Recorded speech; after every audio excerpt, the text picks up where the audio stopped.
Este es un programa de filosofía por televisión. Ustedes se preguntaron por qué estamos aquí. Yo existo porque pienso.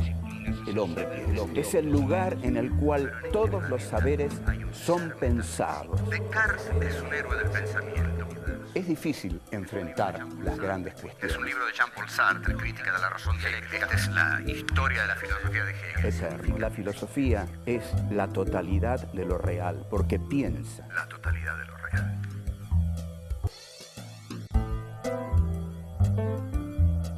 Sacad la filosofía a la calle.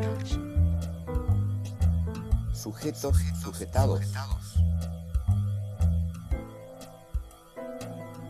Si la historia está en manos de Dios, ¿qué hacen los hombres?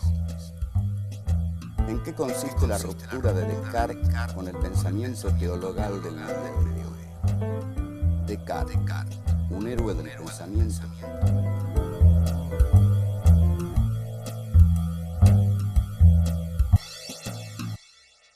Habíamos dicho en el programa anterior que la filosofía tiene como surgimiento la condición finita del hombre, que en realidad si el hombre no fuera un ser finito, es decir, un ser finito es una frase un poco demasiado exquisita para decir que estira la pata, digamos, es más concreto, se muere, el hombre se muere, y es porque se muere que reflexiona, filosofa, hace todas las cosas que hace sobre este mundo. Si en lugar de hombres fuéramos dioses, no nos preocuparía las cosas que preocupan a la filosofía, porque los dioses no hacen filosofía, los dioses son dioses y bueno, o retosan en el Olimpo o le dictan las tablas de la ley a Moisés, bueno, o hacen cosas que ninguna de las cuales implica morirse, pero el hombre sí, el hombre es un ser finito y lo interesante de esto, para avanzar, porque esto ya lo dijimos, es ¿qué pasaría si fuéramos inmortales? ¿Qué pasaría si no nos muriéramos? Hay un cuento, excelente cuento, porque no todos los cuentos de Borges son buenos, pero este es bueno en serio, que es El Inmortal. El Inmortal trata justamente la historia de alguien que no va a morir jamás. Y se encuentra con Homero una vez, Homero que es inmortal. Entonces narra y dice, me encontré con Homero en las puertas de Tánger. Me despedí de Homero en las puertas de Tánger. Creo que no nos dijimos adiós. Claro, porque dos inmortales no se pueden decir adiós. Dos inmortales, inevitablemente, en el largo de su inacabable vida, se van a volver a encontrar en algún momento. Nosotros decimos adiós, hasta luego, hasta pronto, que te vaya bien en ese viaje, ojalá vuelvas pronto, porque sabemos que cada partida puede tener un no retorno, puede no tener un retorno. Dos inmortales que se separan saben que en algún momento de sus vidas se van a volver a encontrar. O sea, ¿qué sacamos de esto? Que el hombre es un ser patético porque vive una situación patética, la de saber su finitud, pero a la vez es un ser precioso, porque cada uno de los instantes de su vida vale infinitamente. El instante de la vida de un inmortal no vale nada, porque ese instante va a ser repetido hasta la náusea, va a ser repetido hasta el infinito. En cambio, cada uno de los instantes de nuestra vida es único porque es un camino hacia la muerte, es verdad, pero es también nuestra vida actual, presente, la que estamos viviendo ahora. Entonces, eso es lo que nos hace preciosos. Cada momento de nuestra vida es precioso. Entonces, eso es, digamos, lo que Borges básicamente plantea en ese cuento, El Inmortal, y lo plantea muy bien, y por supuesto con muy buena prosa, porque Borges escribía muy bien. Ahora, el pensamiento filosófico es deseable que sea autónomo, y no solo el pensamiento filosófico, el suyo también, el mío también. En general, es conveniente, es recomendable que nuestro pensamiento sea autónomo, es decir, que sea nuestro, que no seamos pensados por el sistema, por darle este nombre así general a la cosa. Digamos, hay un enorme sistema que nos piensa, que piensa todo por nosotros, entonces nos ahorra la terrible tarea de pensar. A esto Heidegger lo llama vivir en estado de interpretado. Casi toda la gente de este mundo vive en estado de interpretado. Miren, les voy a dar un ejemplo de estado de interpretado. La ideología taxi, espero que los taxis, yo tomo muchos taxis, espero que no se enojen conmigo, pero generalmente uno sube al taxi y el taxista argentino tiene una costumbre muy peculiar, que es que uno sube y él le empieza a hablar. Esto es muy argentino, pero le empieza a hablar de lo que escucha por la radio. Entonces, apenas dice dos palabras, uno ya sabe qué radio escucha. Entonces uno puede decirle, mire, no siga hablando porque yo sé que usted me va a decir esto y esto. Ah, dice el taxista, ¿cómo lo sabía? Y lo sé porque eso es lo que dicen en la radio que usted escucha. Entonces usted no está diciendo sus ideas, está diciendo las ideas de la radio que escucha. Usted no está hablando, está siendo hablado. Usted no está pensando, está siendo pensado. Usted vive en estado de interpretado. Sus ideas no son suyas. Lo que usted dice no le pertenece. Entonces, esta cuestión de vivir en estado de interpretado, Heidegger la va a llamar la existencia inauténtica. La existencia inauténtica es, ante todo, aquella que es incapaz de reflexionar de cara a la finitud del hombre. La existencia inauténtica es aquella que vive en exterioridad. Vamos a dar 3 elementos de la existencia inauténtica. La avidez de novedades. Por ejemplo, la gente vive devorada por la avidez de novedades. Es decir, salta de una cosa a la otra. ¿Qué hay de nuevo en literatura? Tal cosa. ¿Qué hay de nuevo en moda? Tal otra. Por eso, digamos, la moda, que es un ejemplo total de la avidez de novedades, cambia constantemente, justamente para posibilitar y facilitar y promover el consumo. La avidez de novedades. Después está también lo que hay que leer, lo que hay que ver, etc. Todo esto tiene que ver con la existencia inauténtica. Es decir, son sujetos sujetados por el poder.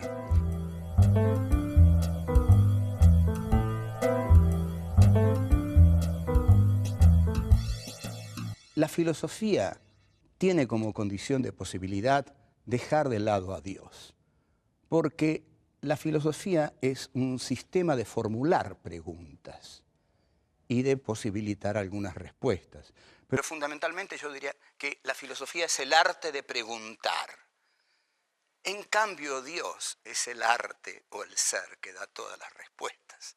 Durante el medioevo, los hombres no hicieron filosofía porque la verdad les era revelada por Dios. Al serles la verdad revelada por Dios, no buscaban la verdad. Bastaba creer en Dios, bastaba creer en lo que Dios revelaba a través de los textos evangélicos para tener todas las respuestas. En realidad era una situación bastante cómoda. Es decir, la vida era un páramo de lágrimas, pero alguien había venido a sufrir y había redimido todos nuestros pecados y hay una promesa, que es la promesa divina, que vamos a llegar al reino de los cielos y ahí seremos todos eternos y felices. Este relato, por supuesto, paraliza a los seres humanos, porque todo está resuelto. Todo está resuelto. No hay preguntas que hacer porque Dios las responde a todas. No hay orden histórico que transformar porque este decurso histórico no es el importante, sino el que va a venir después, el del reino de los cielos. Entonces, durante 10 o 13 siglos, la historia permaneció detenida. Permaneció detenida porque no son los hombres los que hacen la historia. Cuando los hombres se someten a la veracidad divina, al juicio divino, a la promesa divina, no toman la historia entre sus manos. El que está haciendo la historia es Dios. Es tanto lo que creen en la figura de Dios y de sus representantes terrenos, es decir, la Iglesia, que quedan históricamente paralizados. si a eso le añadimos el poder terrenal, despiadado de la Inquisición, entonces, efectivamente, los hombres trabajan, son labriegos y toda verdad es una verdad revelada por Dios. Y la duda que pueda tener cualquier hombre la tiene que ir a decir en el confesionario. Entonces, en el confesionario surge lo que Michel Foucault llama el poder pastoral. El poder pastoral es uno de los poderes más despóticos que se han instalado en la tierra. El poder pastoral es el poder de los representantes de la Iglesia en el confesionario. Es decir, ¿qué hace alguien cuando va al confesionario? Le va a decir al cura ante el cual se somete en el confesionario, le va a decir lo que le pasa. Padre, he pecado, o padre, he hecho esto, aquello, ¿verdad? Y el cura lo escucha y domina su subjetividad, la tiene. El otro le entrega la subjetividad al cura y el cura la recibe y le da 2, 3 cosas, Padre Nuestro, y lo manda afuera.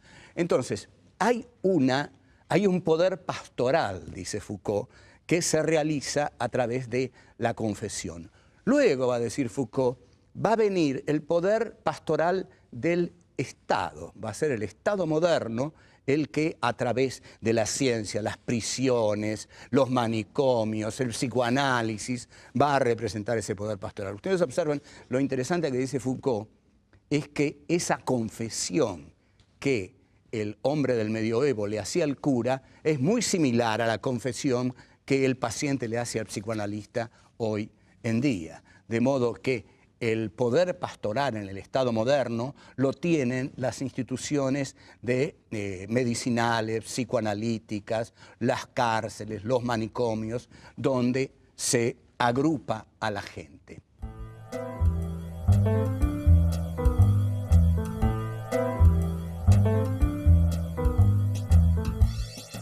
Colón, al descubrir América, escenifica la decisión del hombre prometeico de ir a la conquista de los territorios nuevos. Es una empresa capitalista porque Colón va a América para expropiar América.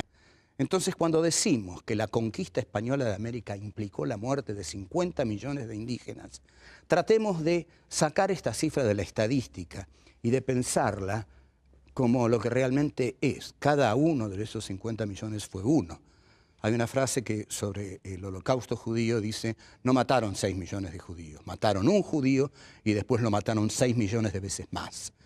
Entonces, esta conquista y este genocidio americano del hombre capitalista. Como los españoles eran algo lentos en esto, fueron aventajados por los piratas que robaban los galeones españoles que llevaban el oro y lo derivaban a Inglaterra, que se hizo la gran nación de la burguesía industrial. Ahora bien,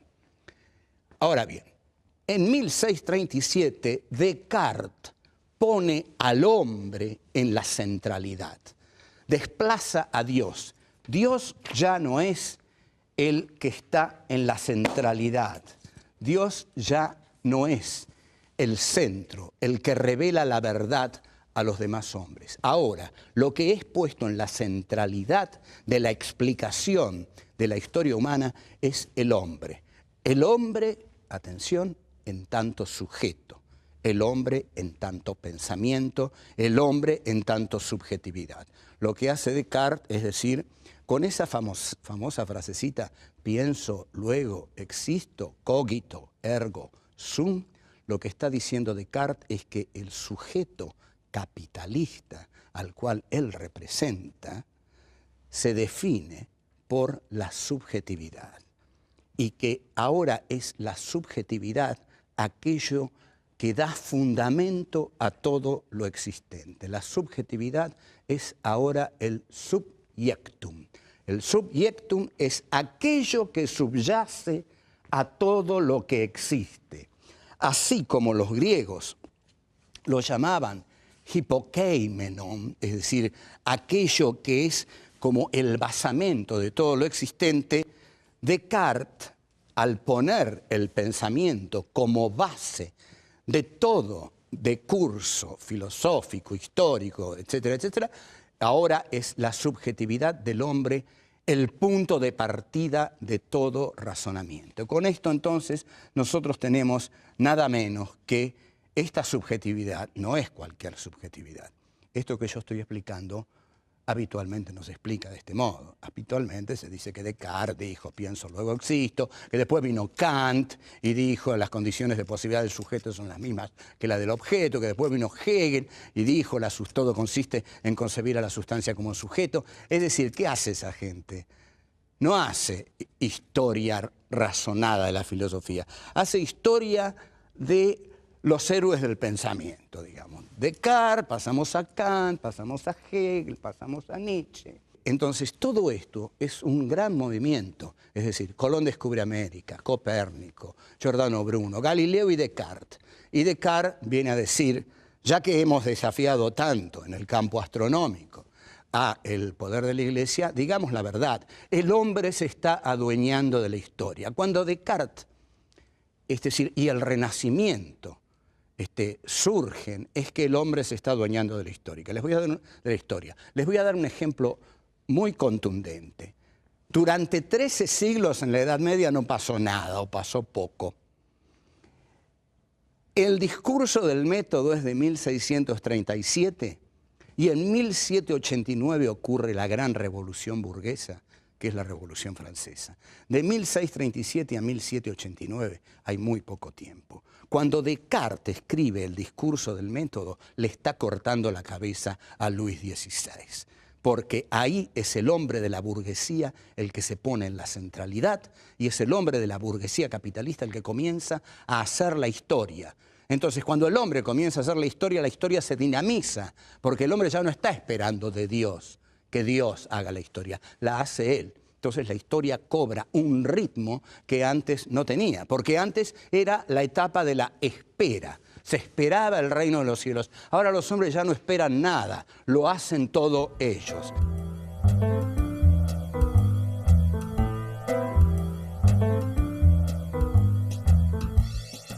Hegel decía que Descartes era un héroe del pensamiento, y efectivamente lo es. Es un héroe del pensamiento del capitalismo burgués. Con Descartes surge la subjetividad capitalista. A algunos quizás les llame la atención que yo una a Descartes con el surgimiento de la subjetividad capitalista, pero es que la filosofía es así. La filosofía ocurre en medio de la historia, y en medio de las relaciones de producción y en medio de las relaciones sociales de producción. Descartes es un señor burgués que decide que la subjetividad de su clase social, la burguesía, es el elemento fundante de toda la realidad. Entonces, Hegel, que también era un filósofo de la burguesía, lo llama héroe del pensamiento porque se ha atrevido a dudar de todo y sobre todo se ha atrevido a dejar a Dios como principio supremo. Entonces, la cabeza de Luis XVI, cuando cae, no es que sea Descartes el que le tiró la guillotina y la cabeza rodó, pero sí es el pensamiento de Descartes el que dio origen a ese proceso histórico que llevó a las turbulentas jornadas de la Revolución Francesa, la toma de la Bastilla y el decapitamiento de Luis XVI.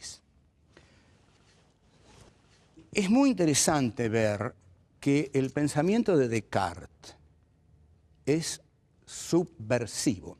En la Argentina esta palabra tiene un triste recuerdo y en realidad cada vez que la decimos nos ponemos mal porque recordamos etapas muy, muy negras de la Argentina en las cuales ni por asomo este programa habría podido ser realizado. Es decir, todos los que estamos haciendo este programa en otra etapa de la Argentina salíamos a la calle y no existíamos más después.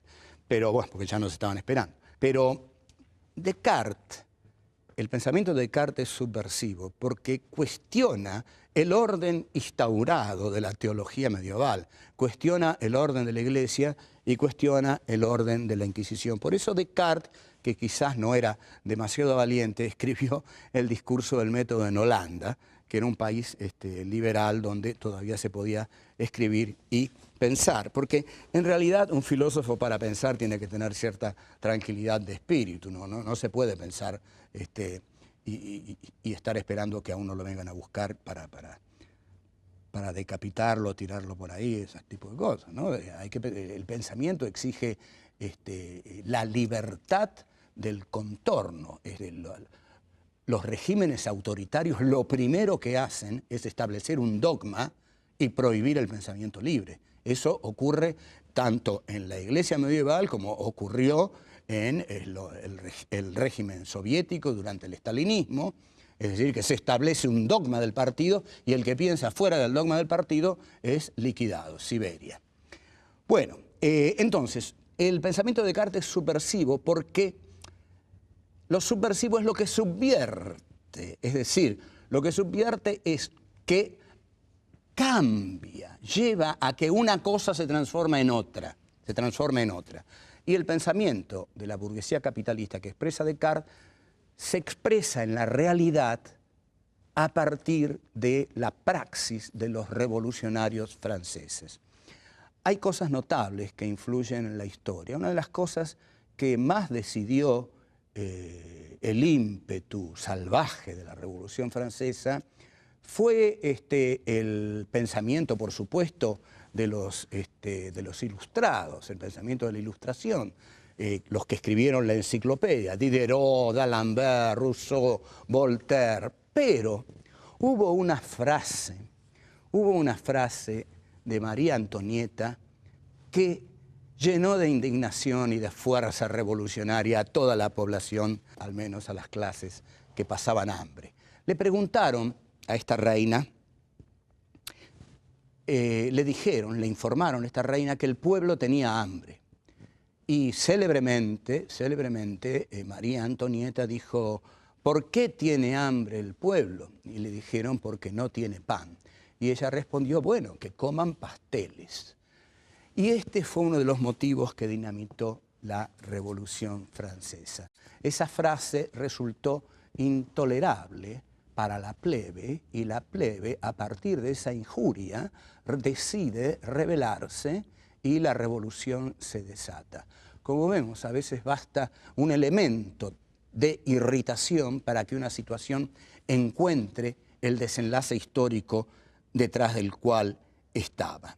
O sea, 13 siglos de Edad Media no resuelven nada y la subjetividad del hombre capitalista de la modernidad se arroja en una historicidad desbocada que en poco más de un siglo produce un hecho trascendental como la Revolución Francesa.